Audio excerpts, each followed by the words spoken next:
you've been showing up. To work, to church, to relationships, to the life you've built. And from the outside, it probably looks like things are going well, maybe even really well.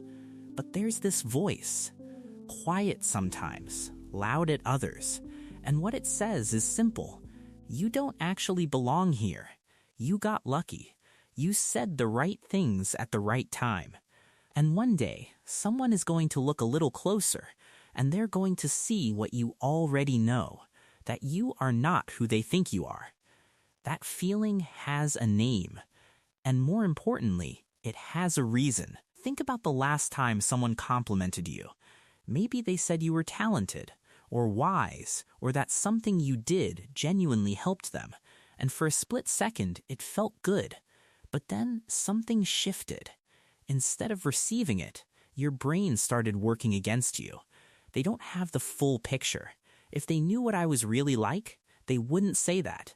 You smiled, you said thank you, and internally you filed their words under things people say that aren't quite true. That's not humility.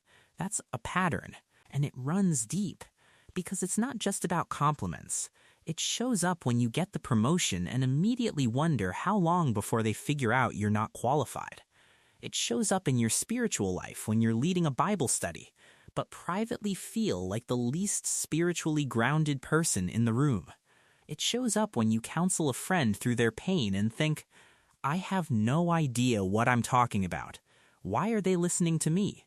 You perform, not because you're fake, but because performing feels safer than being truly seen. And the exhausting part? Nobody asked for the performance. You built the stage yourself. So what is actually happening inside you?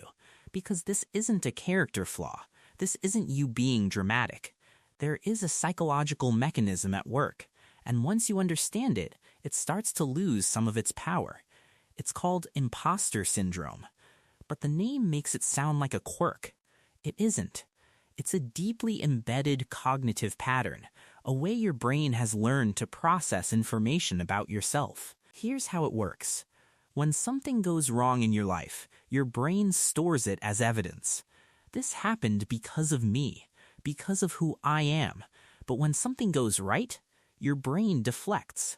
This happened because of circumstances, because of luck, because other people helped. You take full ownership of every failure, and you give away credit for every success. Read that again. You absorb failure as identity. You reject success as accident. And so no matter how much evidence builds up on the outside that you are capable, that you belong, that you are worthy of the room you're in, it never quite reaches the inside. Because your brain has been sorting evidence in a way that only confirms what it already believes about you. This is not about intelligence.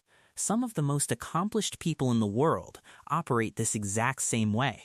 It is about the story your brain decided to tell about you, usually long before you were old enough to question it. Now here's the part that makes this uniquely difficult for people of faith. You would think that believing in grace, in a God who loves you unconditionally, who calls you worthy, would dissolve imposter syndrome.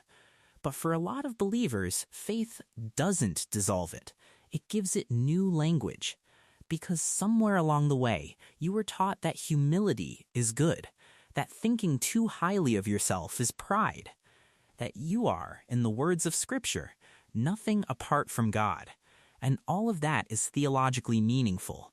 But your brain, the one already sorting evidence against you, took those truths and quietly fused them with the wound. Now your self-doubt feels holy. Now shrinking feels spiritual. Now dismissing your gifts feels like keeping yourself in check before God.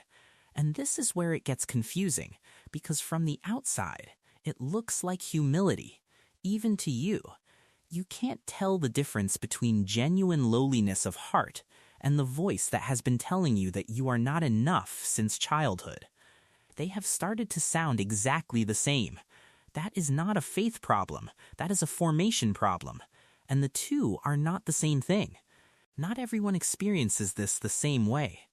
And it matters to know which version lives in you. Some people wear imposter syndrome like armor. They achieve relentlessly, because achievement is the one thing that keeps the voice quiet, temporarily. They are always moving, always adding credentials, always becoming more. And from the outside, they look confident, even formidable. But inside, they are running. Because the moment they stop, the moment they sit still, the voice catches up. Some people go quieter. They don't chase achievement, they disappear from it. They stay small. They don't raise their hand. They don't take the opportunity.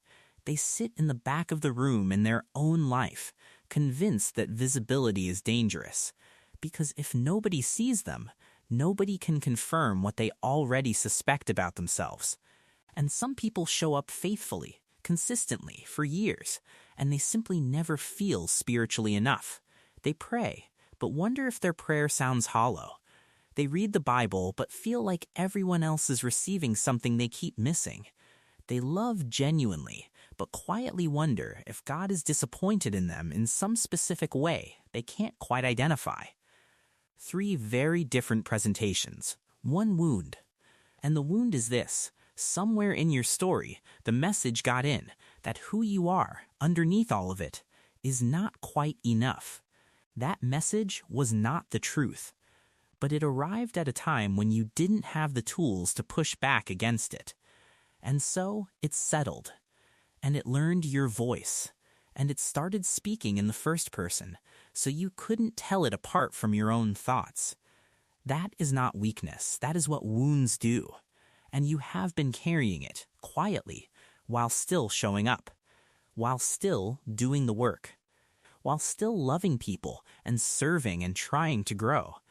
You have been doing all of that with this weight on your chest that most people around you don't even know exists. That deserves to be acknowledged, not fixed, not immediately reframed into something useful, just acknowledged. You were never supposed to figure this out alone. You were never supposed to just pray harder and have the voice disappear. This is not a spiritual discipline problem. This is not a faith size problem. This is a human formation problem, and it is extraordinarily common, and it is not your fault that it lives in you. The fact that you feel like an imposter does not mean you are one. Let that land. Here is something worth sitting with. The people in Scripture who God used most significantly, they were not the ones who felt qualified. Almost without exception, the people God called immediately tried to disqualify themselves. Moses said he couldn't speak well enough. Gideon said his family was the weakest in Manasseh, and he was the least in his family. Jeremiah said he was too young, that he didn't know how to speak. And these aren't just stories about humility before God. When you look at the specific language they used, it sounds remarkably like imposter syndrome. You have the wrong person. There must be a mistake. Surely you can see what I lack. And what's striking is not that God argued with them. God didn't say, no, actually, you're very talented and here's why. God said, I know who you are. I am not confused about what you carry, and I am still choosing you. That is a different kind of answer. It doesn't fix the feeling. It doesn't validate the credentials. It just refuses to make the feeling the final word. And maybe that's the most honest thing you can hold on to. Not that the voice will go away. Not that you will one day feel fully qualified and finally at peace with your own worthiness. But that being called has never been contingent on feeling called. The disciples were not chosen because they felt ready. They were chosen, and then they became. So here is where this lands. Maybe the goal was never to feel like you belong. Maybe the goal was never to reach a point where the voice goes quiet and you finally feel like enough. Maybe that framing, I will be okay when I feel okay, is itself part of the trap. Because the people who have done the most meaningful things, in faith and outside of it, have almost universally done them while feeling inadequate. They did not wait until the feeling passed. They moved with the feeling present. Your sense of inadequacy is not evidence that you are in the wrong place.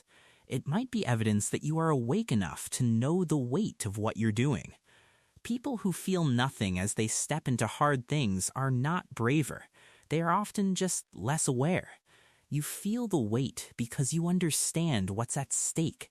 You feel unqualified because you are not deceived about your own humanity. And there is something honest and even sacred about that when you stop treating it as a verdict. The feeling is not the truth about you. It is a story your brain learned to tell. And stories, unlike identity, can be revisited. You have not been found out. You have not been exposed. You are still here, still showing up, still trying. And maybe for right now, that is exactly enough.